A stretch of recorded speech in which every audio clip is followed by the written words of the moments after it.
Hey 3DMJers, this is Andrea Valdez, and you're listening to the 3D Muscle Journey podcast. And 4 years into this thing, we're finally giving plant-based nutrition its own episode for the very first time, and we are really getting into it. In this episode, we have our team's registered dietitian, Steve Taylor, our chief science officer, Eric Helms, and one of our head physique and powerlifting coaches, Brad Loomis. The guys will start by laying out an array of definitions, scientific findings, and common misunderstandings surrounding the plant-based diet culture and why this type of nutritional approach has become so trendy in the past few years. Then a large part of this combo will be comparing and contrasting an omnivore diet versus a vegetarian, vegan, or any other primarily plant-based diet for health, strength, and performance. And towards the end of this episode, the guys will give plant-based dieters some practical food and supplement suggestions on how to maintain adequate protein intake and protect against micronutrient deficiencies for sustained success. As always, if you have any feedback or comments on this episode, go to 3dmusclejourney.com or to our YouTube channel at youtube.com/team3dmj and leave it under podcast number 158. Let's get into it. Here is Plant-Based Nutrition with Steve Taylor, Brad Loomis, and Eric Helms.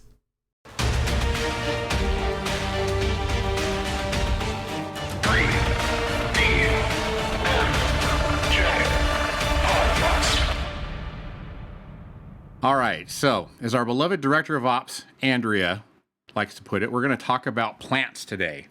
And I thought the perfect way to start this off would be, Eric, just kind of throw it your way. You've got the most years under your belt and the most practical experience being a vegetarian. So I figured I'd throw it your way and just kind of talk about it and how you'd live that life.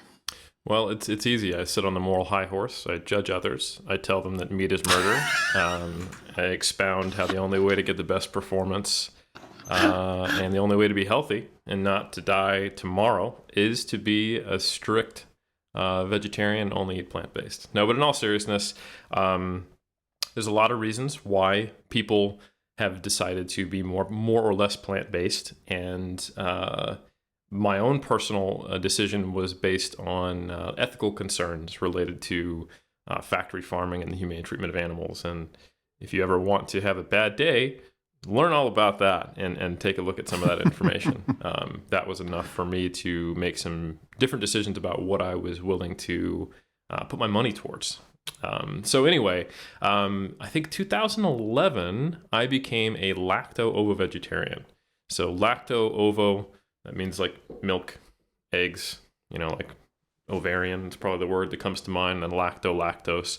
So there's a whole bunch of different categories of people who fall on the plant-based spectrum. I started as a vegetarian, just didn't eat any meat, but did eat eggs and dairy. And now I am, this is a real term. It is also my favorite term for reasons that are unrelated to what it actually means, but it's a real term, so I didn't just make it up. I'm a flexitarian. Obviously, my favorite part of that is the word flex, but the reason is that it means you are flexible. And I do think there is some data out there that people with a background of disordered eating or who are getting really, really OCD about their food, kind of the more rules you put on something, even if they come from non-health or wellness related, non-orthorexic kind of reasons, like if they're ethical, in my case, that can be problematic. And not that I have those problems, but I do think in the end, ultimately, I think, okay, what am I trying to do? I am trying to make ethical decisions about my food I'm happy with, and not in every single case do I need to avoid all things. Like if I go to a restaurant and they have line-caught fish, or if I go to a restaurant and it was, local game that was hunted. Those things haven't gone through that process that I feel really uncomfortable with. They're not unsustainable from an environmental perspective. And I don't personally have an issue with that. So anyway, I'm more or less a pescatarian. So pesce is, from Latin languages, it's short for fish, like pescado in Spanish. So if you look at my current eating patterns, I look mostly like a pescatarian, or a flexitarian, occasionally eating meat. So anyway, the point is that the decision is largely based for me on ethics. So when I work with someone who may be a vegan, vegetarian, lacto-vegetarian, ovo-vegetarian, lacto-vegetarian, or the people who aren't really vegetarians but think they are, I just eat chicken. No, you're not a vegetarian, you're eating chicken. One of the first conversations we have is I ask them why they've made this decision, how it's affected them, what their goals are, etc. Because the information someone might be exposed to, as we know in this like post Game Changers world and in the era of Netflix documentaries and the continuing squares we see on Instagram that may or may not be based in fact, some people may be putting restrictions on themselves that don't actually align with true data.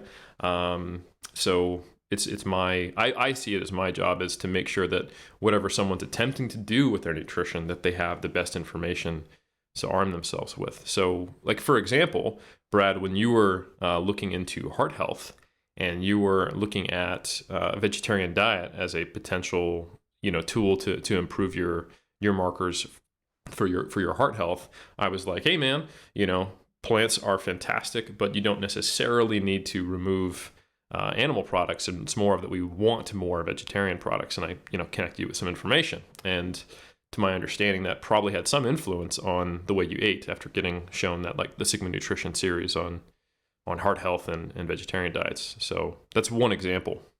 Yeah. And in fact, I don't know, maybe we can kind of link that to this on YouTube or something, because that was a great series. Mm-hmm. That was a great series because I went when I decided and made up my mind to eat more vegetarian.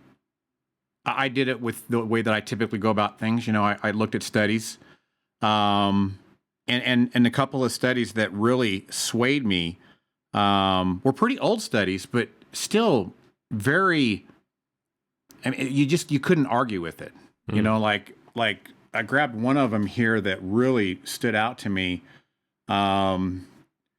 It was a study by the International Journal of Epidemiology where they basically did autopsies on 1,400. Well, it started out like 600, but then they added another 800 Asians and Africans in Uganda, and there was one instance of some coronary, like a heart attack, but it wasn't a fatal heart attack. Mm-hmm. One out of 1,400. And then they did, I think, 632 people from St. Louis, and there was like 138 heart attacks. And of course, as we know, Uganda is largely plant-based. Yeah. And that right there was just like enough for me to say, I'm sold. I've got coronary artery disease. That's a scary thing. I mean, when you work in the healthcare field and you see people, their one chance to fix it was gone because they died. Yep. It's literally that quick. No do-overs. And then another really old and then another study that really stood out was when they did a lot of post-mortem autopsies on soldiers, U.S. soldiers. 77% had as much as like 90% occlusion. Mm. And I mean, the average age was like 22 years old. So I was sold at that point. I was like, I'm going vegan. Yep. And then of course you pointed out the study that vegan, vegetarian, I'm still not totally clear on my terminology, so please forgive me. No, and it's actually really straightforward. A vegan is someone who eats no animal products whatsoever, whether that's milk, dairy. Some won't even eat honey because bees are made in the process of that. And then a vegetarian is just someone who doesn't eat flesh. I think that's a good way to think of it. Yeah, okay. That's good to know. But yeah, I mean, your information and the guys at Sigma, Danny and Gary, they're like, it's all saturated fat. It all has to do with saturated fat. And just learning about all the different particles, and it's not just LDL and HDL, et cetera. It opened my mind. I'm a bit more flexitarian, but still, it's like meat, it's like once a month, maybe, Yep. And I mean, that was such an eye-opening experience, and made it less rigid because I was thinking I was going to have to get rid of dairy, I was going to have to get rid of fish, I was going to have to get rid of, basically everything. And really what it boils down to is I make vegetarian choices and I track my saturated fat. And that's really the extent of what it is that I try to follow. So that actually is a good segue into what I think is a very normal interpretation of the research. So kind of the very nature of us looking at all-cause mortality or deaths from heart-related disease, when we're looking at this stuff, we don't get to do randomized controlled trials, right? We don't get to induce heart attacks or give people plaque buildup intentionally and then see who's more resistant to it and who dies less, We don't quite yet have a nationwide totalitarian state that enforces that type of thing for the betterment of all. Still working on it, folks. We'll get there. Don't you worry. No, in all seriousness. So anytime we're looking at the health of people, a lot of the best ideal category of research is off the table. We're making assumptions based on postmortem. We're making assumptions based on animal studies, or most commonly, what we're doing is we're looking at epidemiology. And for those who don't know, that's looking at associations, correlations, not necessarily causation, between self-reported dietary habits and all-cause mortality or specific types of mortality via questionnaire and surveys in large groups. And at best, this allows us to say what two things happen at the same time, but we can't really determine causation. And if you're not an expert in this area, and if you're just someone who has basic science literacy, like you, Brad, you can read a study, you know what the results are, the conclusion, you can read through the discussion, and you're in the healthcare field, so it's not something that is like reading Greek. It's very normal, I think, to conclude that a vegetarian diet is healthier than a diet that includes meat. But I think the devil, almost as always, is in the details. So when someone comes to me, and just like you did, I've had many clients who have said, hey, I want to be healthier, so I'm going to go vegan or vegetarian. My concern is that there's all of these potentially negative health outcomes, mainly mental and psychological and social, that come from having a restrictive diet. So that is something they have to weigh up. But more importantly than am I trading physical for mental health by being more restrictive, is are vegetarian diets actually inherently better than omnivorous diets? And if we think about what that would actually mean, we have to think, okay, so diets aren't magic. It's not that as soon as I decide to be on vegetarian, the fairy comes around and says, you're not going to die of heart disease. It's something that's part of the diet, right? So that either means that vegetables have a positive health protecting benefit, and or meat has a negative health protecting effect, right? Yeah. So if you look at comparative epidemiology, when you compare the average person off the street, like let's say you're an epidemiologist, you walk to a big mall somewhere in the Midwest, and you get this survey questionnaire, someone gives informed consent, and you ask them, hey, so how do you eat? And then can we follow up with you over the next 10 years? And you find that the average person in the mall who just walks up and says, yeah, I eat normally, I eat meat, if they have a higher risk of dying at an earlier age than the people who say, yes, I'm a vegetarian, what does that really tell us? Well, it tells us that people who choose to be vegetarians tend to live longer and die less. But there's so many confounding factors there. As soon as you decide I'm on X, Y, or Z diet, as soon as you make a lifestyle change, that almost always goes hand in hand with other things. Most people don't go, yeah, I'm a vegetarian for health.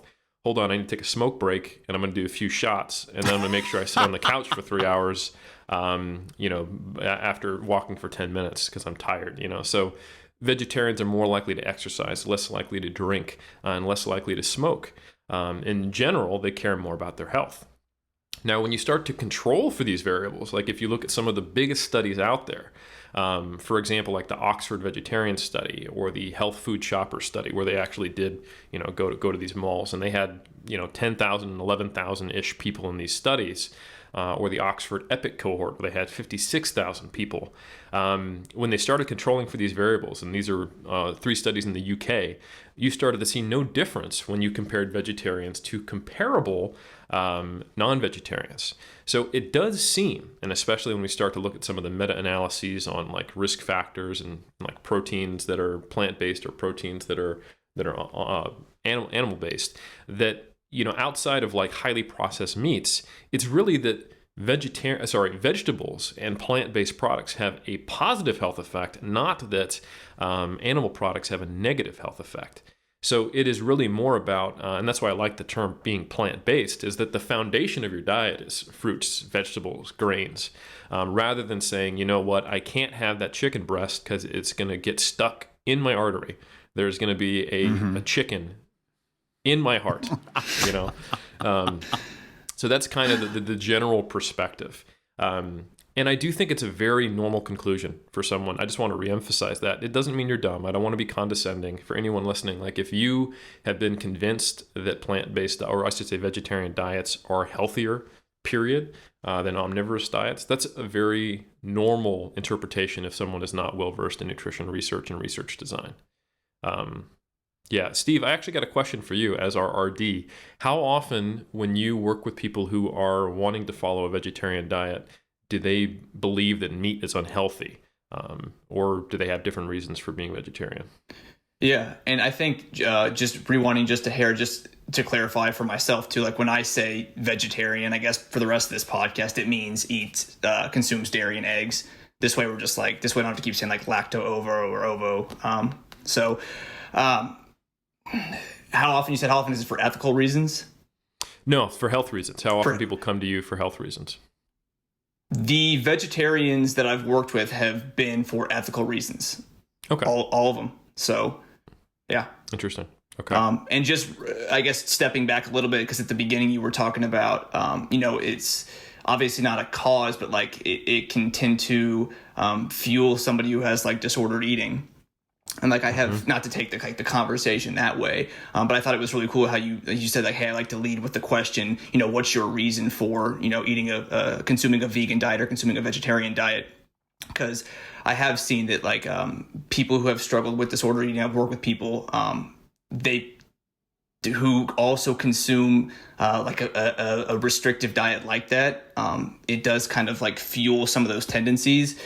And so it's obviously always their choice, but like I've had people from their own choice move from like consuming a vegan diet to a vegetarian diet because they were, like you said, it's not about trading like physical or mental health, for one for the other, but they were just in such a stuck place that it was just it just allowed more freedom and more flexibility. But yeah, to get back to your first thing, yeah, everyone who I've worked with who consumes a vegetarian diet or a vegan diet has been for ethical reasons. Yeah, I think that's becoming more and more common, and it's kind of like one of those things where, man, if you really learn about it, it's almost hard not to modify your nutrition a little bit, like unless you're just like, well, animals have no souls and feel no pain and they have no brains, they only serve to be in my belly. Then, and I'm sounding a little judgmental right now, but I've met almost nobody in my life who, when they fully educate themselves about all of the things, do they think, oh, fuck, like I would much rather not have that. Or it's at least a consideration like, God, it's so convenient, or maybe I'm going to eat, like these types of classifications of farming practices or things that are SPCA approved. Like most people I've met who modify their nutrition, I would say fall into that ethical category. And then second, there's a lot of people who do it for health reasons, like Brad.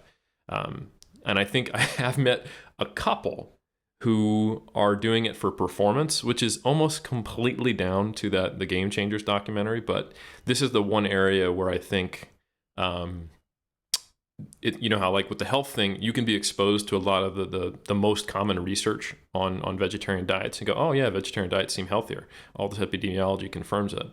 But there's literally no data that I'm aware of that shows vegetarian diets improve performance relative to an omnivorous diet. It's pretty much completely just kind of stuff that people have said. And that I find it's a rare thing I ran into, but it's a much more challenging thing to deal with because it almost means that the person is not very science literate, that they have an initial bias that they were that well convinced. And I find myself that I have to ask a lot of questions to figure out if I tell this person a bunch of studies where I use logic, is that even what really motivates them? Or is this kind of, they're coming from a place of emotion, or they distrust science? So it's an interesting thing, but I always do start with questions. rather than presuming why they're doing it or what their prior beliefs are, because that's when you can ultimately be in the best position to help somebody. If someone is doing it for ethical reasons, you can, not that you tell them what their ethics should be, but you can help them explore what are the things that really bothers them ethically, and then what level of flexibility are they comfortable with? Because ultimately, I agree with you, Steve, that the more flexible a diet in terms of the number of rigid restrictions you have on yourself and what you quote unquote allow yourself to eat, probably the lower likelihood of that leading to disordered eating patterns or a problematic relationship with food, you might say. And like you said earlier, it's like social interactions. Like if you follow like a very strict diet and then like you go to these events with family members and stuff, and I've seen that cause tension with clients. So the reason sometimes people make a shift, allow for a little more flexibility, is because of it wasn't just like the mental health issue, but just like what it was causing with the relationships. Sure, absolutely. Yeah, and one observation that I made when I did open up, my box a little bit and think more outside of the box of the vegetarian lifestyle, I found that a lot of our bodybuilding stands and kind of our nutrition stands when it comes to bodybuilding were a lot easier to adhere to. Like a common, theme among vegetarians and probably more so vegans is how do you get enough protein in when you're really, really rigid, with your food choices. And I found that kind of the same thing, like the first week or two that I tried to really, I guess, be more vegan. I mean, I was having like no eggs, I was having no dairy, I was having no meat, I was having no fish. I was, it was all basically like plant-based and, like pea protein or plant-based, protein supplements. It was hard. It was really hard to get even more than 100 grams.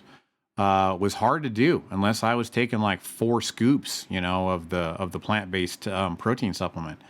But then, of course, once I learned more, learned about the importance of saturated fat with coronary artery disease, cholesterol, fiber. All those things that play such a huge role in keeping down LDL and, all the different, low density lipoprotein particles. It became much easier. It became much easier to adhere to 150 to 200 grams of protein and not, take in a half a bottle of plant-based protein supplement, per day. So, yeah, that is the common. I always present it as kind of a continuum of how much you need to modify, think about, or ensure. Like, how do I tick the boxes as a bodybuilder who is a vegan is on one end of the spectrum, which can be challenging, all the way to being like, say, flexitarian or like pescatarian or even lacto-ovo. It's actually really easy on the far right side of that continuum. The more flexible, but it is a little more difficult as a vegan. Steve, can I kick it over to you? Like, what are the things that one needs to be mindful of in terms of not getting enough in their diet if they are along that spectrum, like a vegan?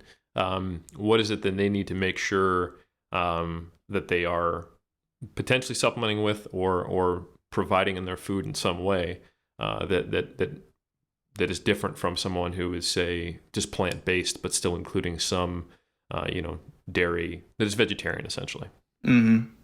The ones that stand out, and then it depends on how much we want to like dive into these. But kind of the big ones are, like you said, protein,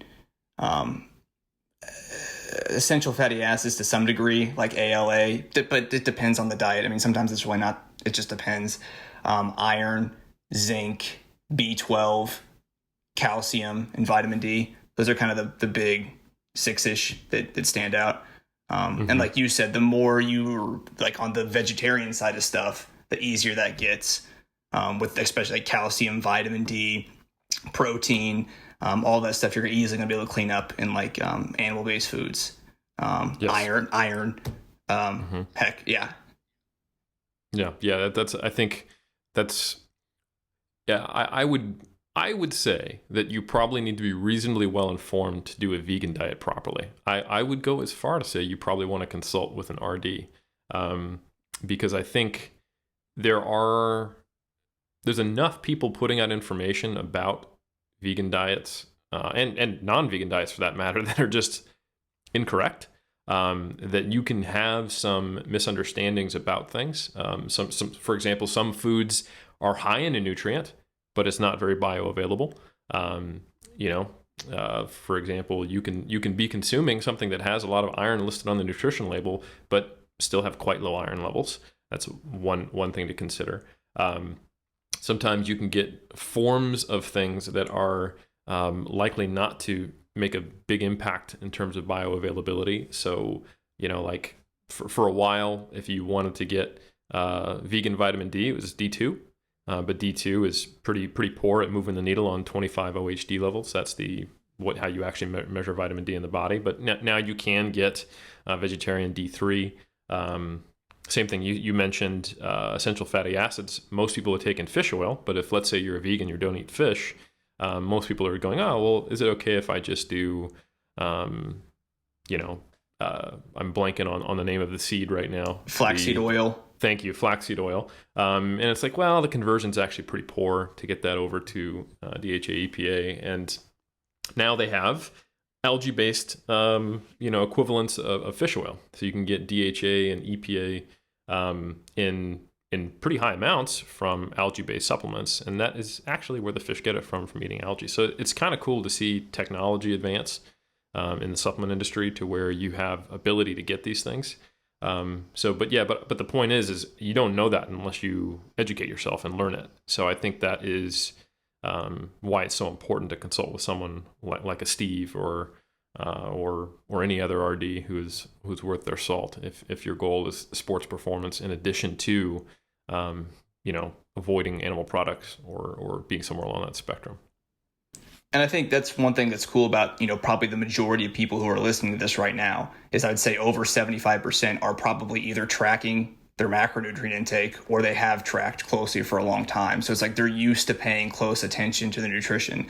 And so for them to all of a sudden take a look at their iron, zinc, B12, calcium, D, essential fatty acids, it wouldn't be that much of a move to look at that stuff. And I think it's cool, with food processing, how it's just getting easier and easier, no matter where you are on that spectrum, to do it, because they've been fortifying breakfast cereals with a lot of those things. Soy milk, you can get a lot of those things. So if you have kind of your key foods, you can do it. It's just knowing, I guess, what you're missing out on. Yep, that's well said. One thing I wanted to go back to. Sometimes I think in the evidence-based community, we take a very reductionist approach. We think about what are the components of the diet that make them do what they do, and then we kind of go, and therefore, vegan diets aren't special. But I think for most people who live in the real world, and I'm kind of talking non-bodybuilders now, who inherently kind of have a bit more reductionist approach, they're thinking about their protein intake, they're thinking about the energy balance, they're making sure they get potentially carbohydrates around training or a certain amount of X, Y, and Z macronutrient, or making sure they get sufficient micronutrients even sometimes. But when you talk to the average person on the street, they just kind of have dietary behaviors. So if they make a change towards becoming vegetarian, it almost is true that is a healthier diet. It's not necessarily that it is, like I said, that magic fairy who goes, oh, you've chosen to be vegetarian, I bless you with less plaque in your heart. But it is very much that a lot of things happen observationally when people go on vegan or vegetarian diets. You typically see some weight reduction. It's not that, again, vegetarian diets are magic, but when you increase the amount of fruits and vegetables in your diet, you get a better volumetric effect. So the energy density of your diet goes down, you're getting more fiber, you're getting more micronutrients, you're getting a number of things that typically shift your habitual energy intake downward while maintaining or even increasing your level of satiety from a mechanical perspective. So yeah, it's an interesting thing. And I think if you couple that with also maintaining a high protein intake, it can be a very effective diet just for you to start seeing that your body composition will improve and along with your health. So it's one of those things, if you don't view it from a reductionist standpoint, it is a quote unquote good diet. And if you look at most of the healthy diets out there, when we just look at observational epidemiology, they are, heavily plant-based, like the Mediterranean diet and others of the sort. So I just wanted to kind of go back to that because it is kind of how you view it. Because when we get overly reductions, we make errors. Like there is a difference between whole foods and isolated nutrients when we look at the effectiveness of like multivitamins, for example. There are a lot of complementary things, phytonutrients and interactions in food they're typically better at moving the needle in physiological variables than when we try to isolate nutrients from the foods themselves. Mm-hmm. And that's why even no matter what type of a diet that I'm working with that someone consumes, I always say, hey, get no more than 50% of your protein from like supplements, from like powders and bars. This way you're at least getting 50% from like whole foods. Because like you said, like it's not just like you don't just eat like meat or eggs and you're just getting protein. It's like you're also getting all the micronutrients that come with that. And like you said, we're talking about plants, phytonutrients, and if animals, the compounds in there. Zoonutrients, they're called, which I love. Yeah. Cool. So yeah, Brad, kind of going back to your original question, because I kind of waxed philosophical on the reason why people might choose to become vegetarian or vegan. My personal experience was definitely that my diet was more monotonous when I became lacto-ovo. And part of that was because I became a lacto-ovo vegetarian a few months before I started my contest prep for 2011. So the amount of egg white omelets and the number of Faye containers that were eaten was pretty friggin' high. And I was kind of like, well, do I want to be consuming like 30 eggs and throwing out all these yolks? And do I want to be eating this much Greek yogurt? And I definitely was a little annoyed at how, I guess you could say, monotonous my diet was. But it was also one of the times where I first noticed, like, hey, not kind of taking the Frankenstein construction of macros of different foods on a day-to-day basis and spending 40 minutes making my food every day and that food focus and trying to make every meal flavorful, it kind of pushed me more towards that automatic, easiest thing forward kind of approach. Like just grabbing a thing of Faye and taking it with me to work. And, I would sometimes, this is going to sound gross, but egg whites, they're already pasteurized. You can pull a Rocky with those, I think we've all done it. Okay, good.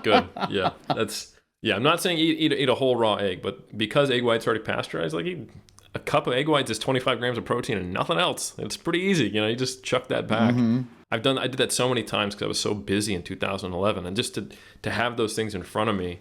When I got hungry at a certain point, it wasn't great, but it was really easy just to know that I basically had like one of three options for protein every meal. It was like a protein pancake with whey of some type. It was Faye, or it was a mixture of eggs and egg whites, depending on how much fat I had in my diet. And some low fat cheese here and there, but for the most part, it looked very straightforward.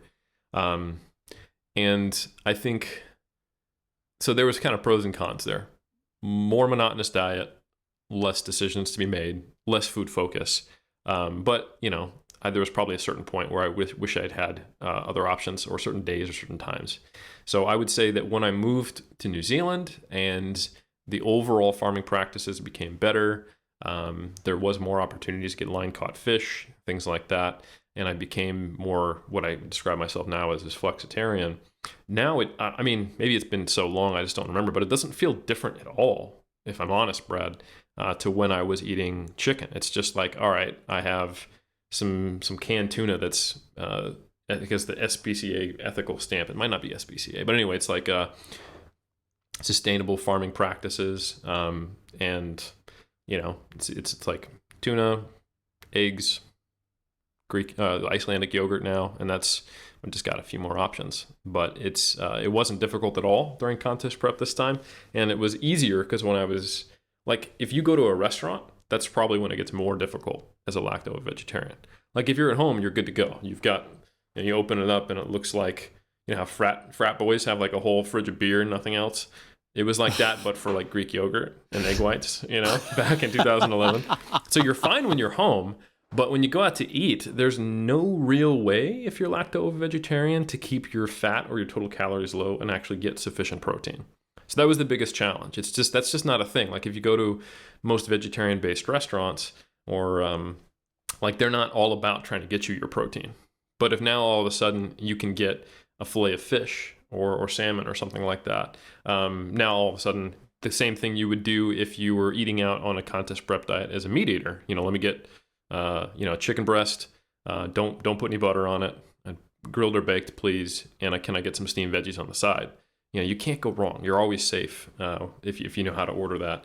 And you can do the same thing with fish, and it's really not that difficult. So I found that it's way easier when you are flexitarian if you are traveling, eating out, or not, making your own meals at home all the time. Those are the big differences. I've even noticed that when trying to just really, especially since I'm so mindful of saturated fat. I've noticed when I go out to eat, it's probably a small classification of a disordered eating habit, but when I don't know the saturated fat and I can't track it, in my head, I almost get nervous. It's almost kind of like, if I don't know the saturated fat in this, because even like plant-based meat, like the Beyond Burger and the Impossible Burger and things like that. Some of those have a lot of saturated fat in them, quite a bit of saturated fat. Now, luckily, there's a lot of fiber in them. But when I go out to eat, I almost get like this disordered eating nervousness of not knowing what the saturated fat is. And so then oftentimes what I end up doing is, getting some sort of a burrito with like tons of beans and rice and vegetables, and that's kind of the extent of it, just because the going out is a big restriction for me when I'm really trying to be anal about my saturated fat. Well, I may be able to provide you some relief. The link between saturated fat and cardiovascular disease, it's there, but to my understanding, most of the data is that when you replace saturated fat with other types of fat, and when you replace fat with things like fiber, when you look at nutrient replacement comparisons, you do typically see reductions in markers related to heart health. I should say improved heart health. But as an independent risk factor, it's actually pretty low. Now, granted, I know, Brad, you're not someone who's like perfectly healthy and is trying to avoid degradations to your heart health. You're someone who is going, hey, I actually have plaque buildup. This is something I'm trying to reduce and deal with. So you're in a slightly different position than others. Correct me if I'm wrong on that. But I would say, like, so far not. Go ahead.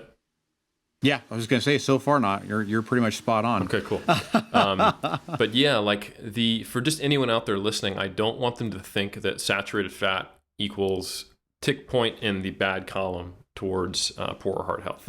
The links there are actually not that strong. And when you look at the actual like risk factors, they get completely subsumed by other things if you're healthy. Like if you're someone who's active, you're not like high in visceral fat and high in body fat in general. You're not smoking or drinking, etc.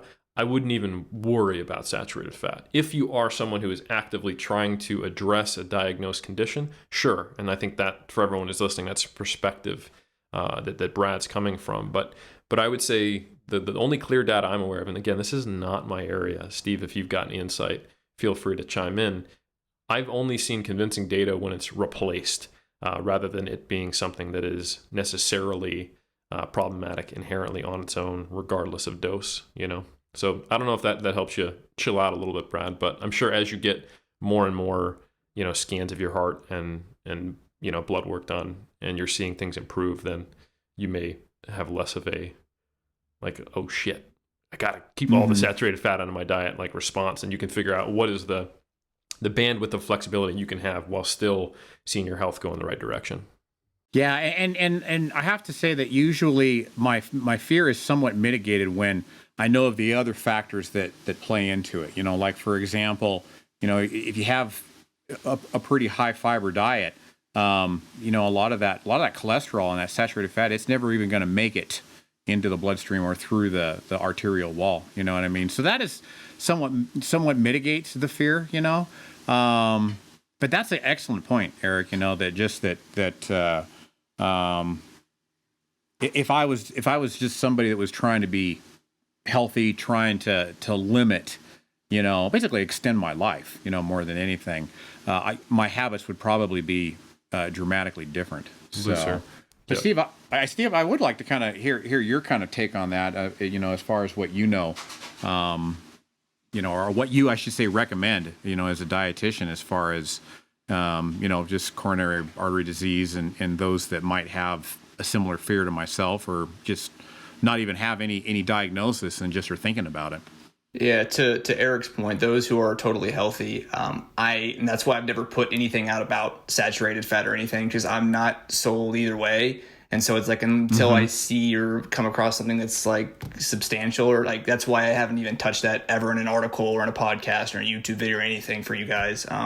Because it's like you're saying, Eric, it's just, I don't know. So there's nothing, there's like you said. So that's kind of, if somebody's healthy, I just make sure the other things are there. Like, I love the way you kind of phrased at the beginning, Eric, like a plant-based diet, like very like straightforward, like literal, like getting your fruits and veggies, getting your fiber, but then not necessarily stressing about the saturated fat, as long as you're, being active, training at a healthy body weight, keeping your calories where they need to be, doing all the other stuff. Then I don't give any recommendations for saturated fat, because it kind of works itself out if you have all the other things in line.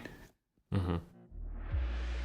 Really quick favor, guys. If you enjoy these shows and have been a listener for quite some time, we would really, really, really appreciate it if you could take the time to give us a review on iTunes, Stitcher, or whatever your preferred podcast app may be.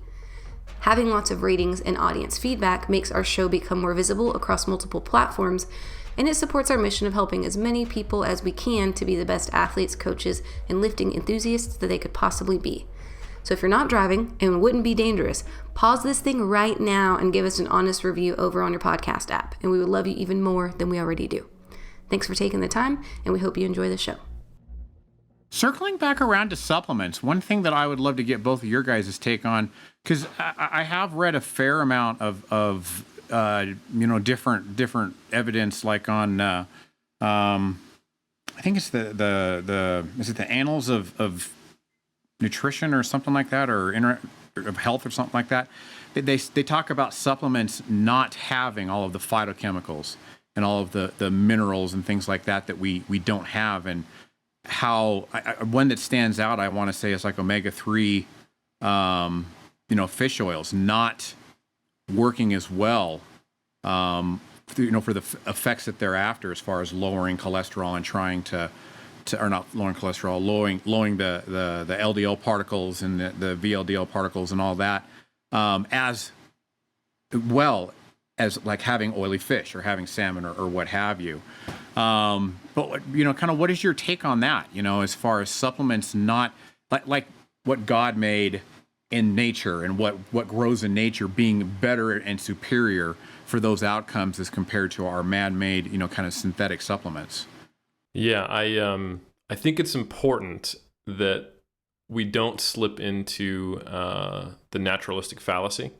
So that's, obviously, so the naturalistic fallacy, for those who know, is just kind of the basic assumption that if something is natural, it is therefore better or healthy.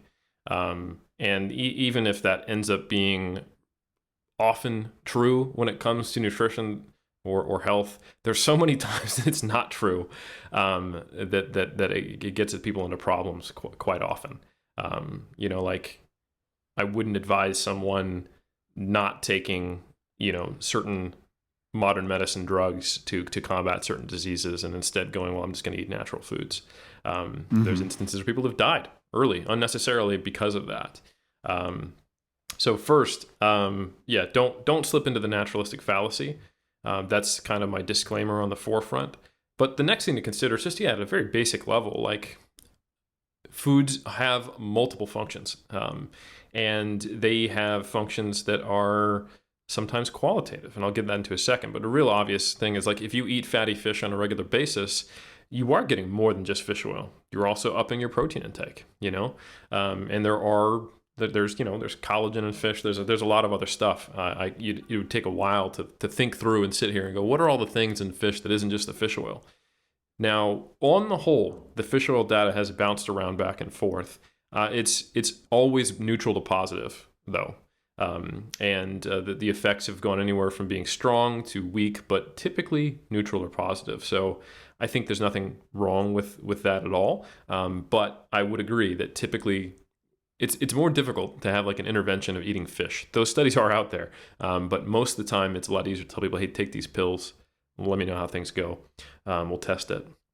But yeah, I do think that as a general kind of statement, often the foods that contain the nutrients that we supplement with when consumed in higher amounts typically have more consistent results in terms of improving health. But I do want people to get away from the kind of the naturalistic fallacy, because that gets people into trouble all the time. For example, I know you're a religious guy, Brad. It's even easier to kind of fall into that way of thinking, in my opinion, when you have a religion backing it and going, hey, this is God made, as you put it. Now I'm not a religious person, but as I understand most religions, kind of everything is God made. So I would sometimes just kind of like I try to meet people where they're at, and I'm not going to tell them what their religious beliefs should be or are, but I do want them just to not slip into those. A logical fallacy is basically a critical thinking shortcut. We've had. I mean, how many times have we seen bros who are like, I just eat the natural stuff, man, and then they slam maltodextrin and whey protein post workout, and they go, well, that doesn't count. It's like. It's it's an isolated protein fraction of milk sweetened with sucralose, which is like a modified sucrose thing, and with this very strange carbohydrate, all put together, flavored, and then in a plastic bottle. So I think that's the kind of thing where that inconsistency can lead to errors. So overall, yeah, I would say that whole foods typically kind of is a general, not in every single case, have more nutrients than isolated nutrients, is kind of a matter of fact. But there's also really useful sometimes. Like, I don't necessarily want to have a bunch of milk post-workout. What if you're a little lactose intolerant? Or what if you're trying to keep your calories down and you're trying to keep the fat and the carbs lower? Another good example of supplements being important is... So we talked about how vegans have, a list of things they need to think about that Steve brought up. But one thing people don't realize is that even if you are like a vegetarian, you eat dairy and eggs, what you're not getting is creatine.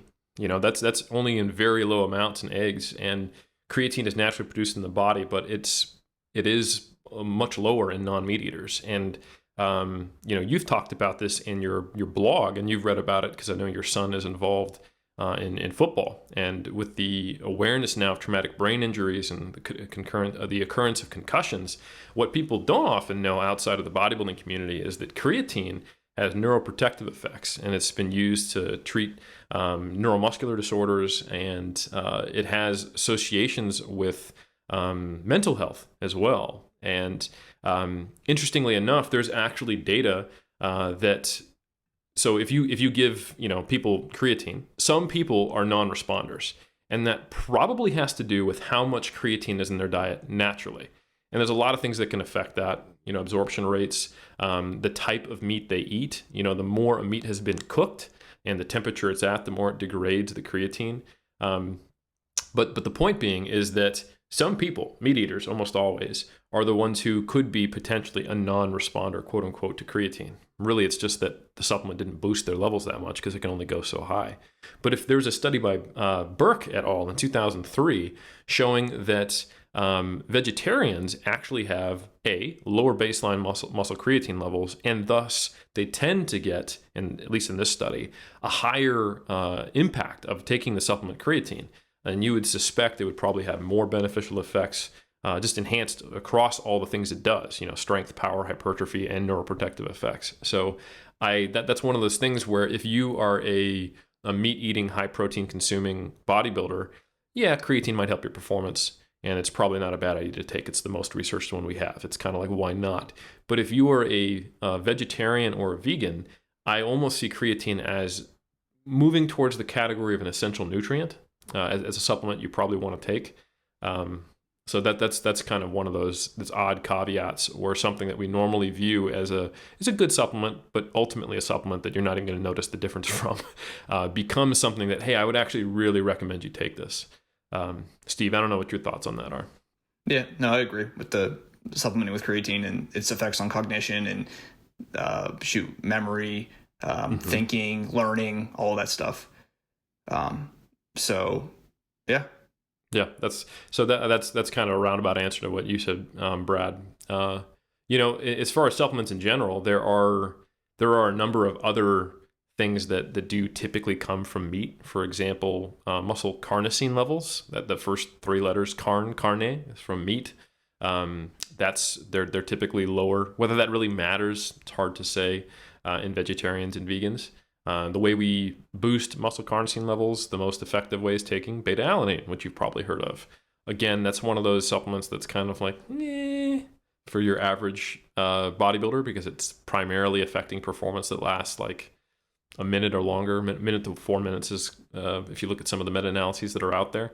But you might make an argument. I haven't seen any good studies on this. I haven't seen like, hey, we're going to take vegetarians and we are going to give them beta-alanine and see what happens. But there are similar studies out there, like, vegetarians have lower levels of muscle carnitine, muscle carnosine, a lot of the things that typically come from meat that have been linked to performance. I would like to see more research out there that looks to see if that could improve performance. There's not a lot. I think there is some research showing that L-carnitine, L-tartrate can decrease like muscle damage after resistance training in vegetarians.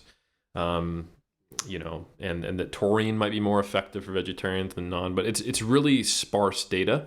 But essentially, there are a few, things that are not going to come from a lacto-ovo diet that might have an impact for bodybuilders, but it's rare, and most of it is something that you would get from your standard pre-workout supplement. Like if you had a supplement that provided, beta-alanine and creatine, you would never notice these things. You'd be fine, right? Mm-hmm. So the interesting thing is that to decide, okay, I'm going to be a vegetarian or I'm going to be a flexitarian, what do I need to do differently?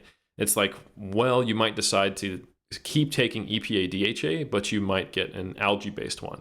You might keep taking D3 because you were already probably taking it before, like if you read the Muscle and Strength Pyramids.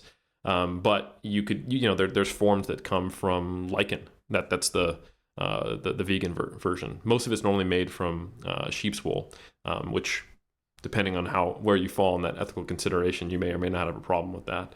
You're probably already taking creatine. You might be taking beta-alanine. So it's like you might change the brand to be from a form that you're comfortable with. But it probably won't actually change what you're doing, So if you're, let's say you're vegan, I think we mentioned how it's difficult to get a high protein diet. I would say, and Steve, I'd love to get your thoughts on this. If you've ever helped someone diet while vegan, I have. It's actually very difficult for contest prep, because to get a high protein diet from food sources, it basically requires a high carbohydrate diet. You're eating beans, you're eating, nut butters, nuts, you're eating, lentils, you're eating a lot of things that are not just protein. So if you want to get a low calorie diet, but a high protein diet, but not use supplements, you're basically forced into a corner of having a very low fat diet, and a moderate carbohydrate, moderately high protein diet. And I think, man, I'm not comfortable with someone being on that approach for like 6 months. I would probably be giving them like really regular diet breaks, or making sure they're taking like an algae-based, supplement. But, that's the one thing that often concerns me, is that, hey, like the vegan diet during contest prep is really restrictive. It forces us to do a lot of cardio. Maybe if we don't want to limit some of these nutrients, it forces us into a certain macronutrient breakdown. I am a little more worried about having a low-fat diet for that long. So it's often I find myself trying to just poke and prod a little bit, be like, hey, maybe just for prep, we're a little more flexitarian. I don't know, Steve, have you experienced that when you have people dieting on vegan diets? I obviously, like, I'm not prepping people for shows, but most of the people Sure. who work with me, it is dieting. And I've thought about that. It's like when I think about it, like at the beginning, we talked about all the things that, you know, we need to be like aware of if we're going to like consume a vegan diet. Like, heck, all the micronutrients, like, you can make that stuff happen pretty easily. Like I said, with the soy milk and the fortified cereals, some supplements, you know, cooking your beans, I mean, that stuff's really not that hard. It's like, when I really think about it, like, the only thing that's a real challenge is the protein. And it's only a real challenge, like you said, if it's a vegan diet. Because, like, if you're a vegetarian, like, you got your, like you said the whole time, you got your milk, your eggs, like, you're good. So it's really just like protein intake if you're a vegan, and especially like if you're larger. And, like, you know, according to your protein recommendations, you're trying to get like 200 grams of protein. That's like that slot where it's like, and I have worked with someone in that slot, and like that's where it does get sticky. And it becomes that balance of like, because like you said, like I've never done that with someone who hasn't also like used who hasn't done supplemental protein. Because, like, I don't even see how that would be possible to some level, because it's like, I just feel like your fiber and food volume would be insane. Like, if you were trying to do it all through like beans and rice and like, I mean, and you need 200 grams of protein, you know, I mean, of course you still got your tofu you can lean on, and you've got like your soy products, like your defatted soy flour, your soy milk. So you could get quite a bit from soy. But yeah. Anyway, so yeah, in that situation, it's the way that it typically goes is like, let's say they need the 200 grams of protein, and so you might be able to get like 50 to 60-ish from like your rice and beans and grains and nut butters and stuff throughout the day, and then maybe you can get like 70 or 70-ish or anywhere from maybe 40 to 70 from some soy-based stuff. And then the remaining would come from like, just for the sake of variety, because we know that like, you know, if you're consuming plant-based proteins, you want to make sure you're getting sufficient essential amino acids, all the essential amino acids. And like, even when I look at soy, it's like, it's considered like a complete protein, but it's still low, in my opinion, like methionine. And so it's like, that's the part that sticks out to me. So it's like, if somebody's just leaning on soy, I would still want to make sure they're getting enough methionine from other sources. And so again, just back to that, it's like, okay, you get 50 or 60 from your beans and your rice and your grains and all that. You get 40 to 70 from like soy-based stuff, and the rest could come from like a brown rice protein powder or a potato protein powder, something like that, to make up for the methionine. Absolutely. So, yeah. And you run into the same Well, thing. and Go ahead, Brad. Well, I was just going to say, you know, as someone who supplements with a fair amount of soy based products that are kind of like meat replacements, like textured vegetable protein and tempeh and things like that, there's still quite a bit of carbohydrate in a lot of those supplements. Obviously, it's not like, you know, some beans are like more carbohydrate than they are protein. You know what I mean? So it's not quite that high. It actually still is more protein than it is carbohydrate. But to be honest with you, if I take a lot of days of eating either tempeh or textured vegetable protein, my stomach gets really upset, like bloated and gassy. And I just don't think I could live on it, to be honest with you. And I think that would be a stopping point at some point, just the discomfort from having that much, you know, soy-based type protein sources.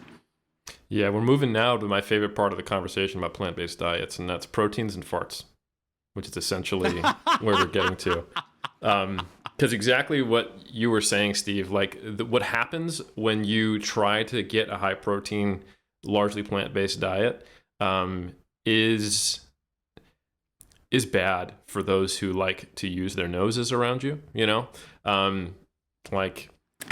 You know how it is with beans, folks. And man, it actually is true. Just if you increase your vegetable content, all of a sudden, I experienced this when I went to a largely plant-based diet. I was like, I am crop dusting constantly, you know, and there was absolutely an adaptation period. And I do think it's really easy for your fiber to get out of control, too high even, which we've talked about before, Steve. Like there is such a thing as fiber being too high.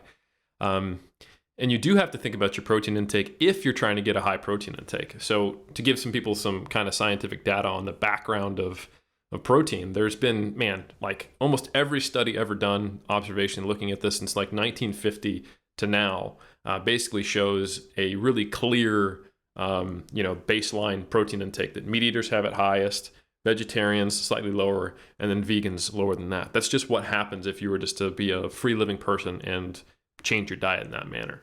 And as we've talked about many times, as you've hopefully read in the muscle and strength pyramids or seen in the videos, in the off season, you probably want to be consuming somewhere between 0.7 to 1 gram per pound of protein. And then when prep comes around, you probably want to kick that up a little bit, somewhere to 1 to 1.3, 0.8 to 1.3, somewhere in there. And in general, what Steve was talking about is that even if a protein, like if you take a basic nutrition course, typically they classify proteins either complete or not, or incomplete. But that, I think, is that is true, and that there are 8 essential amino acids, and if a protein doesn't include them all, it is incomplete. But really, we need to be looking at it from the whole diet, like the whole day, every meal all together. And it doesn't really matter if one of the proteins you eat is incomplete. You don't have to do complementary proteins at every meal with kind of like the 1992 advice. Like overall, it's what's the quality of your whole diet. But it is important to note that diet quality from a muscle building perspective has a lot more to do with leucine content and the essential amino acids, and because those are what's required to A, turn the key of the ignition of muscle protein synthesis, and then B, fuel it. It's kind of like leucine's the key in your car. The other essential amino acids are the fuel that keeps it going. And you can look at certain complete proteins, like you said, soy, and see that it is actually low in other amino acids. And there's other options, and there's concerns about soy. So to kind of go through those, one of my preferred protein sources that I recommend to vegans is pea protein, because it's actually pretty high in leucine. It's pretty comparable to whey. It's I think only less than 1 gram less of leucine per unit, but it does still kind of similar to soy and other forms. It has half the cysteine. It's got, I think, half the methionine and half the tryptophan. So it's not a complete protein, but it is good from a muscle building perspective. But it needs to be a supplement on top of a more or less, high variety of other foods to get your protein from as a vegetarian. So I think that's something to consider. And, there's, I don't know if I want to call it fear mongering, but if a lot of people, if you say soy protein to a bodybuilder, especially 10 years ago, they'd be like, look, man, I'm not trying to grow boobs, something, estrogen's bad. And I think that data, it's there, but it's overblown. So there's a study by Hamilton Reeves from 2010, and they basically concluded that soy probably doesn't alter hormone levels for men significantly. What is a little more concerning, though, and I've seen a couple studies on this, Trevorrow in 2008, Beaton in 2010, they found that in some cases, high intakes of soy do seem to have an effect on sperm count. So, yeah, that's not necessarily great to know that happens. And there's been a thing that we've seen in the last 10 years is that more and more and more supplement companies are using soy. Why is that? Because it's much cheaper now to make soy protein than it used to be. So it's become the preferred, mass manufactured protein. So I do think it's probably better to be supplementing. Not that you should never have soy. I think 1 serving a day is a reasonable amount of soy for a male that shouldn't have any impact. Women, it's probably even less of a concern. There's a study by Kurzer in 2002 that said, it's probably not going to have, it's more of a drop in the bucket in terms of what your quote unquote normal hormone level should be if there is some minor impact on estrogen, for example. So there's still controversy in this area of soy's impact on hormone levels in men and women and sperm count. But nonetheless, I would say if you really want to play it safe, a serving a day of soy is not going to hurt you. That can be one of your protein sources, but I would say your staple protein supplement if you are a vegan. Obviously, if you're lacto-ovo, you can just have whey. But if you're vegan, I would probably go with a pea or a pea rice blend, because it's actually very similar to the profile of whey. And if you blend it with rice, all those things I mentioned before, like the methionine count comes up, tryptophan count comes up a little bit, but cysteine, methionine, now they're not low, and you've got a profile that looks a lot like whey. Some people have called the pea rice blend the vegan's whey. So that's a useful way to supplement. And just so people are aware, there was a study by Babalt in 2015, and they actually found that pea protein in this one study, and I'm not to say this is the only one we should listen to, actually had better pre to post outcomes in terms of improvements in muscle thickness as a supplement compared to whey or placebo. It wasn't better than whey or placebo, but it had a better pre to post change. So at the very least, I would say it's a comparable protein. It's a solid protein to supplement with.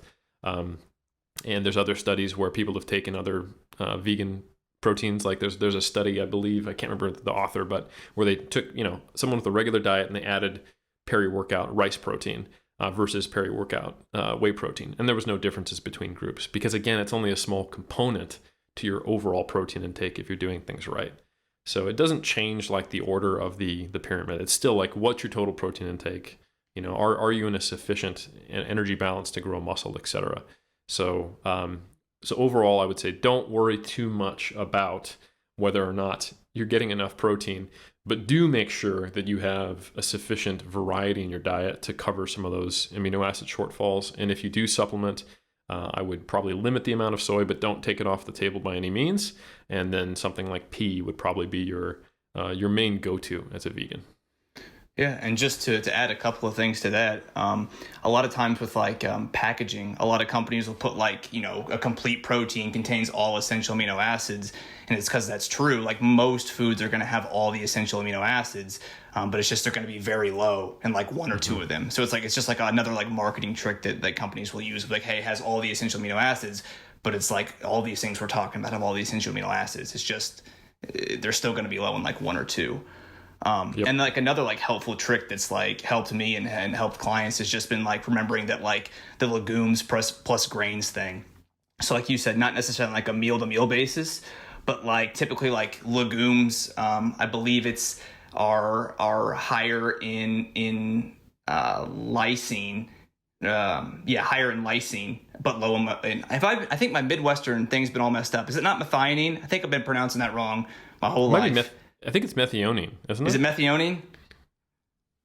Hey, everyone knows what we're talking about. All right. No, I was like, man, I think I've been getting that. So yeah, I think yeah, it's legumes are high in lysine, but low in the. I say legumes. So I mean, that's okay. I say legumes. So all right. I'm you get a lot of options Midwestern. for how to pronounce it. Potato. But anyway, go ahead. Legumes versus grains, different amino acid content. Yeah. Sorry. Either way, without even getting into it, they typically will have what the other one's lacking. So it's if you're going to be getting a lot of stuff from soybeans and beans, make sure you're getting plenty of grains. Like corn is very high in leucine. So even me, even though I consume a mixed typical U.S. diet, I still, if I have the option of corn or wheat at a restaurant, I'll get corn tortillas just because it's got way more leucine. So anyway, that's just a good balance. If you're getting a lot of your stuff from pea protein and beans, just make sure you're getting plenty of grains as well to balance that out. So like a brown rice protein, corn, things like that. So even wheat has, it's still gonna have some leucine in there. So awesome. Well, I was just gonna say, I just love that we talked a good amount about supplements because. Me being kind of new to this whole vegetarian thing, I'm kind of like that newbie in the gym that comes up to you after about 6 months of training and says, "Hey, did you hear about this new thing called periodization that they're doing now?" I'm kind of that guy when it comes to vegetarian. I'm just consuming just so much information. But yeah, I mean, it just seems like, especially because vegetarian is so popular right now. There's so many experts out there.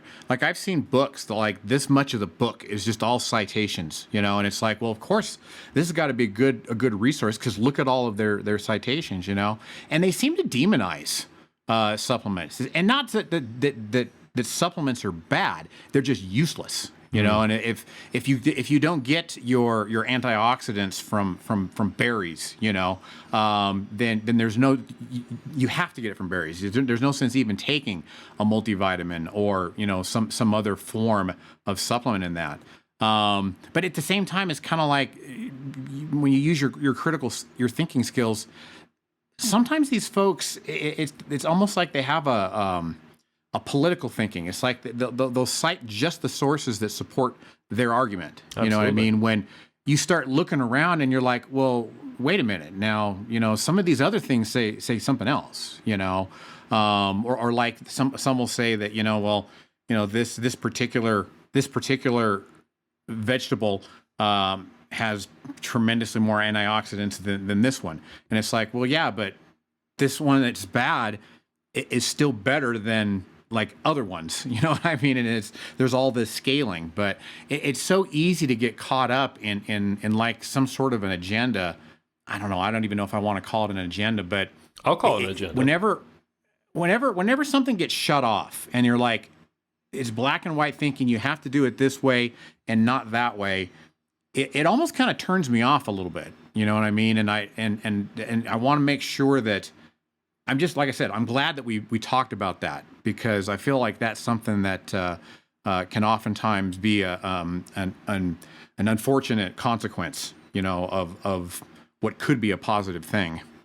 Yeah, I think I'm going to go ahead and say that many people do have an agenda, and it is very similar to what we'll see in political conversations. The reason is, and what is so frustrating about political conversations, if you're someone who doesn't fit neatly into a left or right category, is that the principle of charity is purposefully absent. So what do I mean by that? The principle of charity is assuming the best intentions and the most charitable form of someone's argument when you're engaging with them.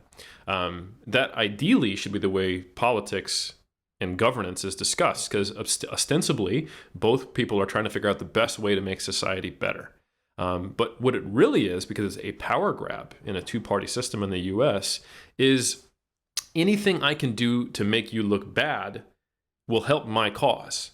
And since we have a political system that rewards attack campaigning rather than focusing on policies, it becomes a either or, black or white approach. And people believe they have the moral high ground on either left or right. So that element that you're seeing in political conversations in the vegetarian, vegan, or just ethics of food space is there because there is ethics to it. People are considering how they feel from a moral standpoint. So if you are someone who believes that it is unethical to consume meat products or animals, or that it is the ethically correct thing to do to be a vegan, they're willing to use the same line of thinking that we see in politics. And that line of thinking in politics is that everything is a means to an end. It doesn't matter if I'm doing something that is morally wrong, or I'm purposely misunderstanding you and painting you in the worst light possible, because it's ultimately going to get me to what I think is better ethically or morally, and that's my side winning. Same thing happens anytime people have a moral stance. They're willing to overlook logical fallacies, one-sided data, cherry picking, things like whatever I can do to get people to eat less meat, it's worth it in the end, even if there was some bending or outright breaking of the truth, or lying by omission, et cetera, et cetera. And when you see people who approach vegetarian or vegan diets with a very, very strong bias, that often comes with people who buy into that naturalistic fallacy. It often comes with a distrust of the quote-unquote establishment. The people who think Steve, because he has an RD, is actually secretly in league with, the FDA and 5G towers and all the conspiracy theories of the medical, pharmaceutical, industrial complex that is trying to dismantle our health to control us, along with our reptilian overlords. But anyway, the point being is there's this inherent distrust of traditional medicine. There's an inherent distrust of anything that is not natural. And there's the belief that the world will be a better place if less people eat meat. And that absolutely, because we're humans, will color the decisions of which research they look at skeptically, which they look at just the abstract and go, yep, that says pro-vegetarian diets, I'm going to chuck that in my book without even reading the methods, et cetera, et cetera. So what we're getting at is that it's really important to try to be aware of those biases, to try to be aware that if a study comes across your desk and it seems to be not showing any true benefit to a vegetarian diet, and you scrutinize the hell out of it, but then when it comes across your desk that says, yeah, vegetarian diets are great, and you go, I knew it, then, that kind of gives you some element of to be aware of your own biases. And you don't get rid of your biases, but you can be aware of them, and you can make different decisions to try to apply a certain level of equal skepticism. But yeah, so absolutely, Brad, it happens all the time, and it is a confusing and rich body of data. And ultimately, I hope some of the things we talked about, starting with, okay, why do you want to be more plant-based? Is there if it's not something ethical, because I'm not going to tell you what your ethics should be. If it is for performance or health or some other data-based reason, is the data actually telling you what you think it's telling you? Consult with someone who is an expert, like an RD. And then, okay, how do I make the most flexible diet that fits my ethical concerns or my health concerns or what have you, and then move forward. And since, we're talking to bodybuilders, you can operate anywhere along that spectrum. I'm actually very confident saying that with effort, scaled along that spectrum from vegan to lacto-ovo, going from more to less effort, you can have a just as effective diet and build just as much muscle as someone who eats meat or animal products in general, being on a plant-based diet. It might mean you have to get an algae-based EPA DHA supplement, a lichen-based D3.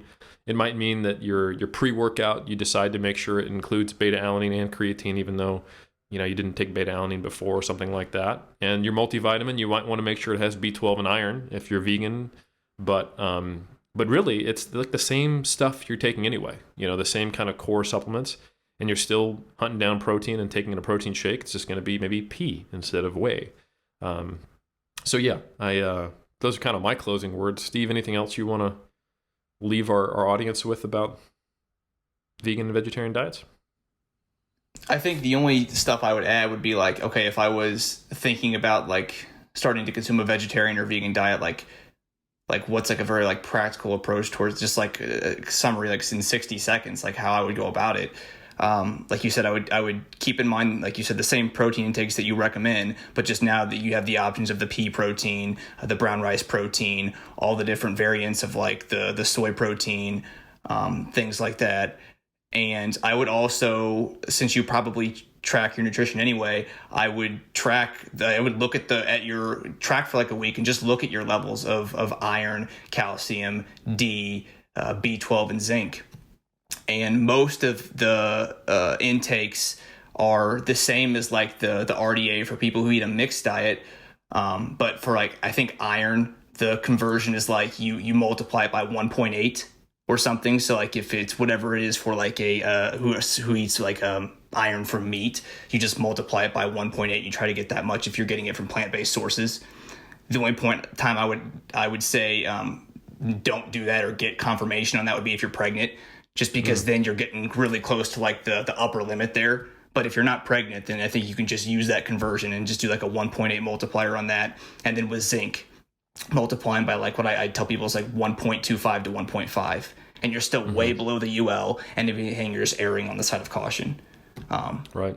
Yeah, but I think that's what I would do. I would track my stuff for a week, take a look at all those intakes, and make sure that I would compare them against the RDAs and make sure that I'm hitting those. And then if not, I would find foods or supplements to help me fill those gaps. I love it. Steve, that's great stuff. And for those who are considering to go this direction, you can find Steve's contact information on 3dmusclejourney.com. For those who are wondering what the hell I was talking about with the muscle and strength pyramids, you can find that also. My books, along with my co-authors, Andy Morgan and Andrea Valdez, our very own. You can find those links as well. Read about it. And Brad, anything you want to say in closing? No. Just that I enjoyed the conversation, really. Every time I start diving into this, it seems like I learned something new. And I think that's the biggest thing, is that just don't stop thirsting for knowledge. Just keep trying to know more and more about what it is that you're doing. And, especially like in my case, it's good to take action, but it's also good to, when it comes to your health, it's good to take action. But it's also good to not be fixated, on one tried and true method, try to always improve and make it easier for you to sustain and for you to adhere to.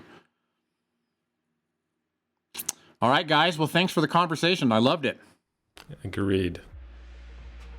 What's going on, 3DMJers? Eric Helms here. Thanks for listening to our podcast. I just want to take a second to tell you about MASS, Monthly Applications in Strength Sport. This is a monthly research review that I put out with Greg Nuckols, Dr. Mike Zerdos, and Dr. Eric Trexler.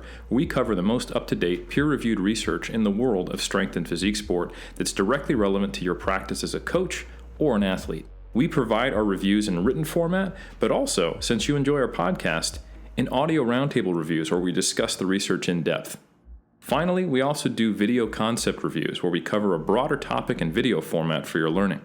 For fitness professionals, you can take quizzes on mass content and earn continuing education credits for most of the biggest certifying bodies in the fitness industry. If you want to sign up and get a subscription, head over to 3dmusclejourney.com and click on the Products tab. Thanks for your time, and thanks for listening.